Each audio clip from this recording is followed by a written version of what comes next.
நீங்கள் பார்த்து கொண்டிருப்பது நியூஸ் 21 செய்திகள். தமிழ்நாடு செய்திகளை உடனுக்குடன் தெரிந்து கொள்ள நியூஸ் 21 செய்திகளை பாருங்கள். ஏழை மக்களுக்கு குடும்ப அட்டைகள் வழங்கிய உப்பளம் தொகுதி எம்எல்ஏ அனிபால் கென்னடி அவர்கள்.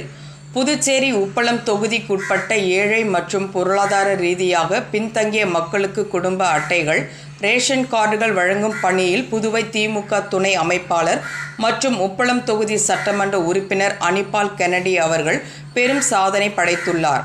விண்ணப்பித்த பயனாளிகளுக்கு குடும்ப அட்டைகள் கிடைக்க உறுதி செய்ய அதிகாரிகளை தொடர்ந்து சந்தித்து அவர்களை தொடர்ந்து அழுத்தம் கொடுத்து வந்தார். இதன் தொடர்ச்சியாக இதுவரை 600க்கும் மேற்பட்ட குடும்பங்களுக்கு புதிய குடும்ப அட்டைகள் வழங்கப்பட்டுள்ளன.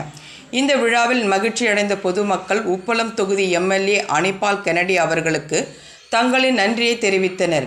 இந்நிகழ்வில் உப்பளம் தொகுதி செயலாளர் சக்திவேல், அவைத்தலைவர் ஹரிகிருஷ்ணன், மாநில மீனவர் அணி துணை அமைப்பாளர் விநாயகமூர்த்தி, கிளை செயலாளர்கள் சந்துரு, செல்வம், முரளி மற்றும் ராகேஷ் ஆகியோர் கலந்து கொண்டனர். நியூஸ் 21 செய்திகளுக்காக புதுச்சேரி செய்தியாளர் முருகானந்தம்.